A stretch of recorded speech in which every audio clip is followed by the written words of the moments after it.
Salut à tous et à toutes, aujourd'hui je vous fais une petite vidéo sur le choix d'écran LCD pour PC. Donc je vais vous parler de la taille en pouces, de la résolution, et à cette occasion je vais parler des joueurs aussi, ce sera assez important. Je vais vous parler des Hertz. Bon, j'imagine que quand je vous parle de Hertz c'est un petit peu chinois pour vous, mais bon, vous inquiétez pas, je vais vous expliquer en quoi ça consiste.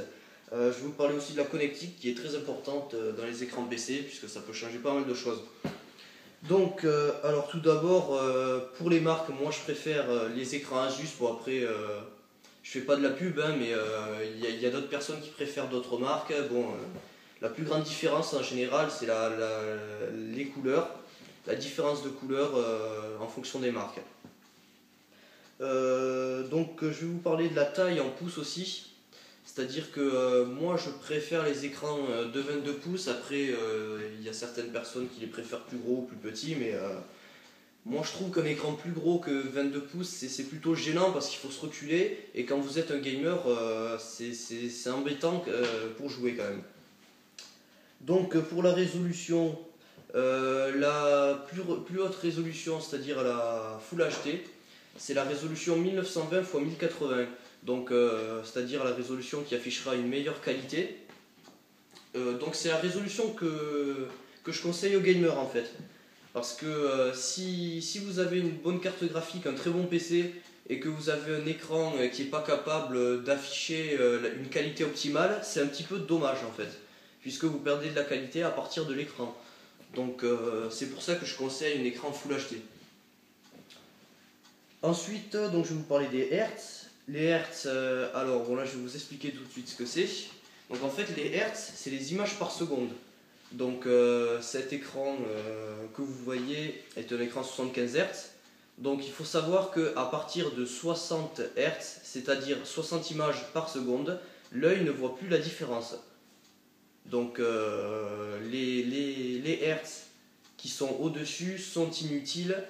Les Hertz qui sont au-dessus de 60 fps deviennent donc inutiles, à part si vous avez un écran 3D, puisque un écran 3D fait 120 Hz, car il dispose 60 Hz à chaque œil, donc c'est-à-dire que vous aurez une bonne qualité avec de la 3D, une bonne fluidité.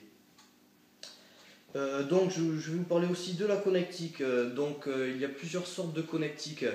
Donc il y a la connectique VGA, connectique très connue et pas très bonne enfin pas très bonne. C'est une connectique, c'est la connectique la moins bonne en qualité pour les écrans. Donc c'est-à-dire qu'on pourra avoir une petite différence de couleur entre du DVI et du VGA par exemple. Donc je vais vous expliquer ce qu'est le DVI. Donc voilà un câble VGA ici. Donc je vais ensuite vous montrer un câble VGA que vous avez ici.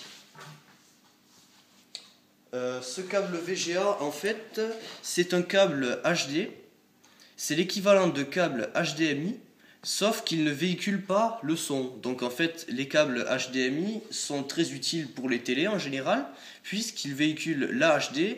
Enfin, l'HD, il véhicule une meilleure qualité que le VGA, mais il véhicule aussi le son. Donc, si vous avez un écran avec des haut-parleurs incrustés, je vous conseille de prendre donc de la HDMI plutôt que du DVI.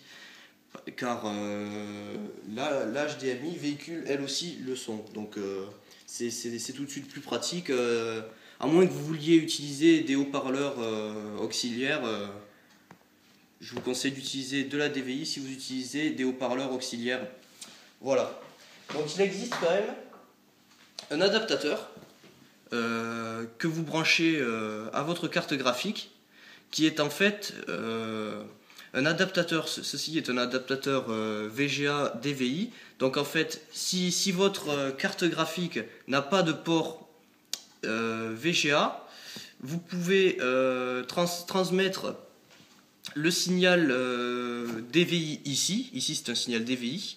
Vous pouvez transmettre le signal DVI vers un signal VGA, c'est-à-dire que si votre ordinateur ne supporte que le VGA, si votre écran d'ordinateur ne supporte que le VGA, vous pourrez donc transmettre le signal DVI qui est envoyé par votre carte graphique en signal VGA.